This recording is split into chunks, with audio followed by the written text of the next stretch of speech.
Tata punch .ev drive വീഡിയോയിലേക്ക് എല്ലാവർക്കും സ്വാഗതം.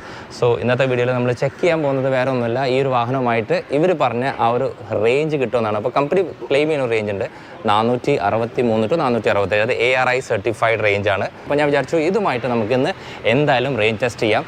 സോ റേഞ്ച് ടെസ്റ്റ് ചെയ്യാനായിട്ട് ഇഷ്ടംപോലെ സ്ഥലങ്ങളുണ്ടെങ്കിലും നമ്മൾ ചൂസ് ചെയ്ത സ്ഥലം ഭയങ്കര ഇൻട്രസ്റ്റിംഗ് ആണ്. യെസ്, നമ്മൾ ഈ ഒരു വാഹനമായിട്ട് മൂന്നാർ വരെ പോയി വരാൻ പറ്റുമെന്ന് നോക്കുകയാണ്. അപ്പോൾ ഇവിടുന്ന് മൂന്നാർ ഡിസ്റ്റൻസ് 120 കിലോമീറ്റേഴ്സ് ഉള്ളൂ.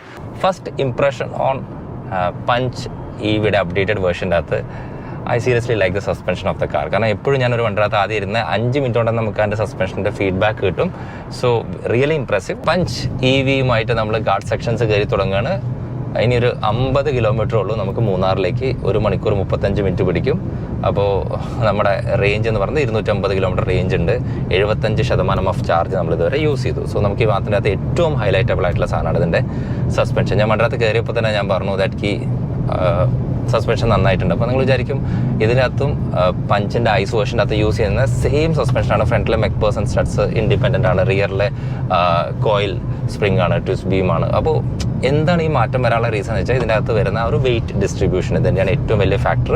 അപ്പോൾ ഇതിൻ്റെ CG if compared to ICE വാഹനങ്ങളെ വെച്ച് കമ്പയർ ചെയ്യുമ്പോൾ കുറച്ചുകൂടി പ്രോപ്പർ ആയിരിക്കും. അതുകൊണ്ട് തന്നെ നമുക്ക് സെയിം വണ്ടി സെയിം സസ്പെൻഷൻ ആണെങ്കിൽ പോലും അതുപോലെ വെയിറ്റിൻ്റെ അകത്ത് വന്ന മാറ്റങ്ങളൊക്കെ കാരണം ഇതിൻ്റെ സസ്പെൻഷൻ കുറച്ചുകൂടി നന്നായി വർക്ക് ചെയ്യുന്ന പോലത്തെ ഫീലാണ്. പിന്നെ അത് മാത്രമല്ല ഇതിന് വേണ്ടിയിട്ട് അവർ സസ്പെൻഷൻ്റെ അകത്ത് ട്യൂണിങ്ങിലും മാറ്റം വരുത്തിയിട്ടുണ്ട്. ഈ ഒരു വാഹനത്തിൻ്റെ സ്റ്റിയറിംഗ് റെസ്പോൺസ് നോക്കുകയാണെങ്കിൽ ആസ് സെയിം ആസ് ഹാരിയർ ആണ്. അത് ആക്ച്വലി എന്നെ ഞെട്ടിച്ചു.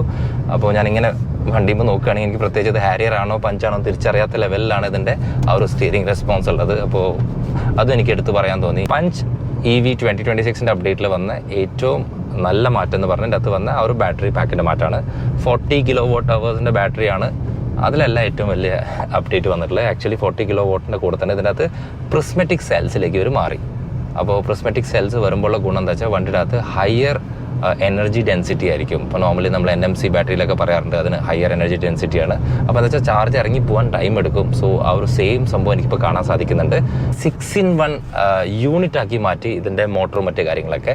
അപ്പോൾ അങ്ങനെ വരുമ്പോൾ മോട്ടർ ഒരു യൂണിറ്റായി മാറി. ലൈക്ക് അതേ യൂണിറ്റിൻ്റെ അകത്ത് തന്നെയാണ് ഇതിൻ്റെ DC converter, inverter, gear box. അപ്പോൾ ഈ സംഭവങ്ങളൊക്കെ ഒരൊറ്റ യൂണിറ്റ് ആകുമ്പോൾ നമുക്ക് കോസ്റ്റ് നല്ല രീതിക്ക് ലാഭിക്കാൻ സാധിക്കും. അത് മാത്രമല്ല ഇതിൻ്റെ ബാറ്ററി പ്രിസ്മെറ്റിക് ആയപ്പോൾ അവിടെയും അവർക്ക് പൈസ ലാഭിക്കാൻ സാധിച്ചു. സോ ഇങ്ങനെ പൈസ ലാഭം വന്നപ്പോൾ ആ ഒരു പൈസ ലാഭം ഇവർ കസ്റ്റമേഴ്സിനും നൽകി. അത് തന്നെയാണ് ഏറ്റവും വലിയ ഒരു ഹൈലൈറ്റ്. 22 കിലോമീറ്റർ ഉള്ളൂ ഇനി മൂന്നാർ എത്താനായിട്ട്. അപ്പോൾ നമ്മൾ ഭയങ്കര കംഫർട്ടബിളി ഇത്രയും ദൂരം യാത്ര ചെയ്യാനുള്ള 2 റീസൺസ്. ഒന്ന് സസ്പെൻഷൻ, അതുപോലെ തന്നെ ഒന്ന് ഈ ഒരു സീറ്റാണ്. നമ്മൾ മൂന്നാറിലെത്തി. അപ്പോൾ മൂന്നാർ ടൗണിലെത്തുമ്പോൾ ഏകദേശം 45% ചാർജ് ഉണ്ടായിരുന്നു. അത് വെച്ചിട്ട് 130 കിലോമീറ്റർ പോകാനുള്ള റേഞ്ച് ബാലൻസ് കാണിച്ചു. ഇപ്പോൾ നമ്മൾ കുറച്ചുകൂടി ഫ്രണ്ടിലേക്ക് പോയി. യെസ്, മധുരൈ ആ ഹൈവേയിലേക്ക്.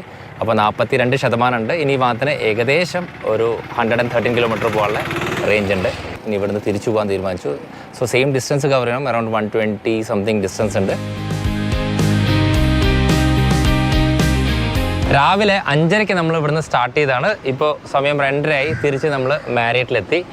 48% ചാർജ് ഉണ്ട്. 187 റേഞ്ച് ഉണ്ട്. ഈക്വലാണ്. നമ്മൾ AC ഒന്നും ഓഫ് ചെയ്തിട്ടില്ല. എന്തൊക്കെ ഓൺ ചെയ്യാൻ പറ്റും അതൊക്കെ ഓൺ ചെയ്ത് വെച്ചിട്ടുണ്ട്.